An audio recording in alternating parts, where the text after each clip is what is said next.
Chapter 81 अंतिम आराधना। प्रियवर्मा किसी को कुछ कहे बिना ही भवन से बाहर निकल गया।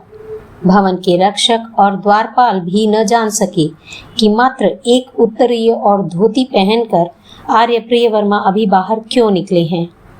देवी चित्रलेखा प्रियवर्मा के जाने के बाद अपने शयन कक्ष में अन्यमनस्क हो खड़ी की खड़ी रही। उसके मन में विचार आया, मैं अभी तक अपने इस भवन में निर्णय कर ही रही हूँ और वे चले गए, मात्र आशीर्वाद की याचना कर।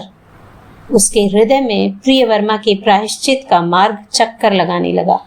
उसने सोचा, आर्य प्रियवर्मा आज जीत गए। इसी प्रकार विचारों ही विचारों में कुछ क्षण बीत गए। कपोल पर से जो आंसू बह गए थे वे रुक गए। वह बुद्ध की तरह वहीं की वहीं खड़ी रही जहां प्रियवर्मा ने उसे मां कहकर मस्तक झुकाया था। चित्रा आई, देवी को देख वह भी खड़ी रह गई। 2 क्षणों बाद बोली, देवी। चित्रलेखा ने चित्रा की ओर देखा।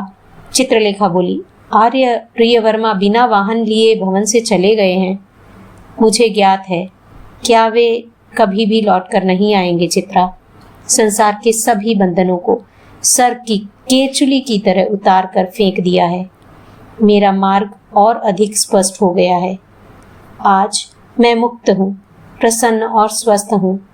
तू जा और अपने उद्यालक को गौतमी विहार की ओर भेज। चित्रलेखा ने कहा, मैंने उनको कह दिया है, वे नौका द्वारा अभी ही जाएंगे। आप स्नान के लिए मैं आचार्य धेनुदत्त से मिलने जा रही हूँ।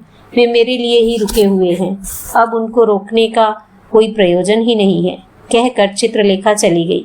चित्रा ने सोचा, यह सब क्या हो रहा है, यह झंझावात क्यों उठा है। आचार्य धेनुदत्त एक मृग चर्म पर बैठे थे। चित्रलेखा ने खंड में प्रवेश कर नमस्कार करते हुए कहा, गुरुदेव आशीर्वाद दे। पुत्री, मेरा तो सदा आशीर्वाद ही है, तेरा कल्याण हो। अभी यह वृद्ध कैसे याद आया? अभी तक तो तुमने स्नान भी नहीं किया है, ऐसा प्रतीत होता है। आपको एक शुभ समाचार सुनाने आई थी। बोल, क्या समाचार है? आचार्य धेनुदत्त के नयन प्रफुल्ल हो गए। आज प्रातः आर्य प्रियवर्मा संसार त्याग कर संन्यास्त होने चले गए हैं, स्वस्थ स्वरों में लेखा बोली। आचार्य चौंक कर बोले, संन्यास? देवी, क्या यह शुभ समाचार है? तुम दोनों को मैं आशीर्वाद देने के लिए ही तो यहाँ रुका हूँ, अचानक यह कैसे घटा? चित्रलेखा ने शांत स्वरों में कहा, यह समाचार मंगलदायक है। मनुष्य संसार के करदम से निकलकर कल्याण के मार्ग पर अग्रसर हो तो क्या आनंददायी नहीं है? परंतु आकस्मिक वैराग्य के पीछे क्या कारण है, इसकी कल्पना मैं नहीं कर पा रहा हूँ। इंद्र भी जिसकी कामना करे वैसी तू रूपवती है। तेरा त्याग करने के पीछे सामान्य कारण तो हो ही नहीं सकता। दोनों के बीच ऐसा कोई कलह तो नहीं हुआ है जो दिखने में छोटा हो पर जिसका परिणाम बड़ा हो? आचार्य धेनुदत्त ने पूछा। गुरुदेव, नहीं, मन की चंचलता से उत्पन्न यह वैराग्य नहीं है, पाप के प्रायश्चित से प्रकट हुआ यह महान त्याग है। वे पूर्ण रूप से विचार कर जान कर गए हैं, चित्रलेखा ने कहा। आचार्य विचारमग्न हो गए। 2 क्षणों बाद बोले, तब तो तुम्हारी आशा पर तुषारापात। बीच में ही चित्रलेखा बोली, आशा नष्ट नहीं हुई है, उसका स्वस्थ उदय हुआ है। मैंने भी अपना मार्ग निश्चय कर लिया है। पुत्री, तू मुझे शुभ समाचार सुनाने आई है? अत्यंत व्यथित हृदय से आचार्य बोले, हाँ, नृत्य, कला, रूप, यौवन, संपत्ति, इन सब में मैं सर्वश्रेष्ठ हूँ, ऐसा सभी कहते हैं, किंतु मुझे लगता है कि यह सारा भ्रम है। जो वस्तु नश्वर है वह हो तो क्या और ना हो तो क्या, मैं अनश्वर को पाने की उत्सुक हूँ। चित्रलेखा की वाणी मधुर की और उसमें से शक्ति का बोध हो रहा था। आचार्य उस तेजो मूर्ति की ओर देखते रहे। चित्रलेखा बोली, आपने ही तो मुझे कहा था कि गौतमी विहार में महान आचार्य उदयदेव आने वाले हैं। मैं वहां जाकर ज्ञान धर्म रूपी अनश्वरशील पदार्थ पाना चाहती हूँ और इसलिए आपके आशीर्वाद की मुझे जरूरत है। पुत्री, कुछ गदगद स्वरों में बोले, पर आगे नहीं बोल पाए।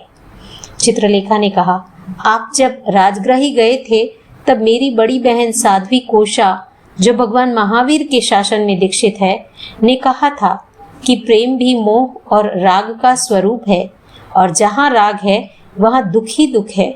आप दुखी न हो, मैं यहाँ से विदा हूँ, तब तक आप यहीं रुके। आचार्य ने गदगद स्वरों में कहा, वैराग्य के प्रति मेरे मन में श्रद्धा है, किंतु मैं वैरागी नहीं हूँ।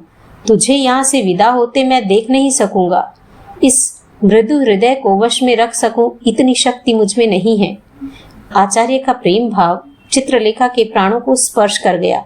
वह बोली, मैं समझती हूँ कि आपने मेरे में अपनी आत्मा की सारी समृद्धि भर दी है। मुझे यह भी भान है कि मेरे इस निर्णय से आपकी सिद्धि को आंच आएगी, आपका दिल टूट जाएगा, किंतु आप ही बताएं कि प्रकाश का मार्ग हस्तगत हो जाने पर कौन अभागा अंधकार में भटकता रहेगा। आचार्य धेनुदत्त ने स्वस्थ होकर कहा, पुत्री, तुझे धन्य है, तेरी माता को भी धन्य है। संसार में इतने वैभव को छोड़ देना कोई साधारण बात नहीं है। माँ, मैं इस वृद्धावस्था में भी वैरागी नहीं बन पाया। आज मैं गुरु शिष्य का संबंध भूलकर तेरा आशीर्वाद मांगता हूँ, कहकर आचार्य भावावेश में देवी के चरणों में नत हो गए। चित्रलेखा ने एकदम आचार्य को उठाकर कहा, आपके प्रस्थान के लिए क्या आज्ञा है? आचार्य पल भर मौन रहे, फिर बोले, मुझसे तेरी विदाई देखी नहीं जाएगी। परसों शुक्ला तृतीया है, वही दिन अनुकूल होगा। आपकी अनुकूलता को मैं स्वीकार कर लूंगी, किंतु इस पुत्री की एक बात मानने का वचन देना होगा। चित्रलेखा ने मधुर स्वरों में कहा, क्या? पहले वचन दे, तुम्हारी भावना मैं पूर्ण करूंगा। धेनुदत्त ने कहा, मैं जो गुरु दक्षिणा दूं उसे आप अस्वीकार न करें। चित्रलेखा बोली। आचार्य धेनुदत्त अवाक रह गए। पल भर बाद बोले, लेखा, गुरु दक्षिणा में तुम अपना हाथ मेरे सर पर रखना और फूलों की एक माला देना, बस। क्या देना है यह सोचना मेरा काम है। आप वचनबद्ध हैं? कहकर चित्रलेखा खड़ी हुई। फिर वह स्नान गृह में गई। स्नान आदि से निवृत्त होकर उसने चित्रा से कहा, आज रात को मुझे महामंत्री के घर जाना है, तू साथ रहना। क्यों? आचार्य देव से मिलना है। अच्छा, रथ तैयार कराऊं? नहीं, शिविका, चित्रलेखा ने कहा। संध्या के बाद चित्रलेखा आचार्य गुप्त से मिलने जाने वाली थी, परंतु महामंत्री के भवन से एक रक्षक ने आकर कहा, आचार्य श्री आज मध्याह्न के पश्चात काशीराज के साथ एक महत्वपूर्ण कार्य के लिए काशी गए हैं।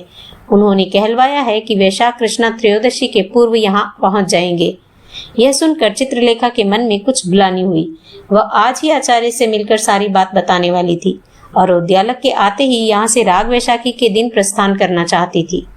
महामंत्री के रक्षक को विदा करने के पश्चात चित्रलेखा ने चित्रा को अपने शयन कक्ष में बुलाकर कहा, परसों प्रातःकाल ही आचार्य धेनुदत्त यहाँ से प्रस्थान करेंगे। भांडागारिक को कहना कि 3 लाख स्वर्ण मुद्राएं और आचार्य श्री की पुत्र वधू के लिए अलंकार तैयार रखे। चित्रा फटी आंखों से देवी को देखती रही। चित्रलेखा बोली, समझी नहीं? समझी, परंतु वे तो रुकने वाले थे ना। उनको यहाँ रुकने का कोई प्रयोजन ही नहीं है। वे मेरा प्रस्थान देख नहीं सकेंगे। चित्रा मौन भाव से जाने के लिए अग्रसर हुई। कुछ विचार आते ही चित्रलेखा बोली, चित्रा, अपने वाद्यकारों को कहना कि वे वाद्य तैयार करें। आज मैं अंतिम बार एक गीत गाना चाहती हूँ। जी, कहकर चित्रा चली गई। चित्रलेखा ने जान लिया कि चित्रा का हृदय आहत हुआ है। रात्रि का प्रथम पहर पूरा हो गया। चित्रलेखा नृत्यशाला में गई। सोमदत्त, सोलक और रक्षक वाद्य तैयार कर बैठे थे। आचार्य धेनुदत्त को भी बुला लिया था। भवन की सभी परिचारिकाएं भी उपस्थित थी। चित्रलेखा ने आचार्य को नमस्कार किया। आचार्य बोले, कल्याण हो। चित्रलेखा ने आज अत्यंत सादे वस्त्र धारण कर रखे थे। शरीर पर एक भी अलंकार नहीं था। पीले रंग का अंतर्वासक और श्वेत उत्तरीय। आज उसके कुंतल केशों में मोती नहीं पिरोए गए थे, मात्र मालती के 4 पुष्प केशों में शोभित हो रहे थे। हीरक दामिनी के बदले मात्र एक चंदन का चंद्रक था। उसका यह सौम्य रूप सबको आह्लादित कर रहा था। चित्रलेखा एक आसन पर बैठी। सोमदत्त बोला, आज कौन से राग की आराधना करनी है? मालकोश, लेखा ने कहा, और वाद्य झंझनाने लगे। स्वरों का संधान प्रारंभ हुआ। चित्रा ने संसार रूपी पिंजरे में कैद पंछी को प्राप्त हुई मुक्ति की महागाथा मालकोश राग में जीवित की। धीरे धीरे गंभीर गति से जागृत राग सारे वातावरण में उल्लास बिखेरने लगा। राग का प्रत्येक स्वर गुंजारव कर रहा था, यह सब मिथ्या है, सब कुछ मिथ्या है, नश्वर है। जो सत्य है वह त्याग है। उस दीप्ति के सहारे चलने वाला अनाबाद सुख को पा लेता है और वह वहां पहुंच जाता है जहां न राग है, न द्वेष है, न जन्म है, न मौत है, न अपना है, न पराया है, न कलेश है, न द्वंद्व है, न पीड़ा है, न मोह है। वह शुद्ध है, चिदानंद रूप है, वह अनंत है। एक प्रहर तक चित्रलेखा ने मालकोश की आराधना की। अंतिम आराधना। वाद्यकार भी आश्चर्यचकित, क्या देवी सरस्वती के रूप में आई है? आचार्य धेनुदत्त भी भाव मस्त हो गए। राग की आराधना पूरी हुई। चित्रा की आंखों से आंसू बह रहे थे। वह यही जानती थी कि देवी का यह अंतिम प्रसाद है। समग्र वातावरण भाव विभोर हो गया और चित्रलेखा ने खड़े होकर सबको नमस्कार कहा। यह मेरा अंतिम गीत है। आप सबको प्रसन्न करने और आपका आशीर्वाद पाने के लिए ही मैंने यह आराधना की है। मेरी आराधना पूरी हुई है। आप सब अब आशीर्वाद दें। दूसरे इस रहस्य को समझ नहीं सके, परंतु धेनुदत्त और चित्रा अपने नयनों से बहते आंसुओं को रोक नहीं सके। चित्रलेखा ने कहा, आर्य सोमदत्त, आर्य रक्षक, आर्य सौलक, आप जानते ही हैं कि मेरी माँ मगधेश्वर की राजनर्तकी थी। आप सब उनके प्रिय वाद्यकार थे। मेरी बड़ी बहन रूपकोशा और आर्य स्थूलभद्र के भी आप सहयोगी रहे हैं। आपने ही मुझे अपना सत्व अर्पित किया है। 3 पीढ़ियों की सेवा में आपने अपने आप को नियोजित कर एक उदाहरण प्रस्तुत किया है। समर्पण विनिमय से अछूता रहता है। आज मेरा कार्य पूरा हुआ है और साथ ही साथ आपका कर्तव्य भी पूरा हो गया है। आज से मैं आपको मुक्त करती हूँ। आप तथा आपकी संतानों को किसी भी प्रकार की चिंता न रहे, ऐसी मैंने व्यवस्था कर दी है। आप सभी को मेरी ओर से गुरु दक्षिणा के रूप में पत्रम पुष्पम अर्पित होंगे। उसको आप स्वीकार करें। नृत्यशाला में सन्नाटा छा गया। चित्रलेखा ने वहां उपस्थित दास दासियों की ओर देखकर कहा, आप किसी को ज्ञात नहीं है। आर्य प्रियवर्मा आज संन्यस्त होने के लिए प्रातःकाल चले गए हैं। मैं भी त्याग के मार्ग में जाने वाली हूँ। आज मैं आप सबको दासत्व से मुक्त करती हूँ। प्रत्येक को जीवन भर पोषण मिले, दासत्व न स्वीकारना पड़े, ऐसी व्यवस्था की है। देवी के ये शब्द सुनते ही हंसनेत्रा चीख उठी, देवी! मालती भी सुबक सुबक कर रोने लगी और वृद्ध सोमदत्त की आंखों से झरने वाला उष्ण नीर कभी का गोद में पड़ी वीणा को भिगो रहा था। चित्रलेखा बोली, जहाँ केवल आनंद, मुक्त आनंद होना चाहिए, वहां आप सब व्यथा का अनुभव कर रही हैं। मैं समझती हूँ आप सब ने मुझे पुत्रीवत माना है, बहन की तरह माना है। आपकी कोमल भावनाओं ने मुझे सदा पोषण दिया है। मेरी एक ही प्रार्थना है कि आप सब मुझे आशीष दें कि मेरा कर्तव्य पथ सदा आलोकित रहे और मेरी साधना सफल हो। आपकी मंगल भावना से मेरा पथ प्रशस्त होगा। वातावरण करुणामय बन गया। सबको नमस्कार कर चित्रलेखा नृत्यशाला से बाहर आ गई।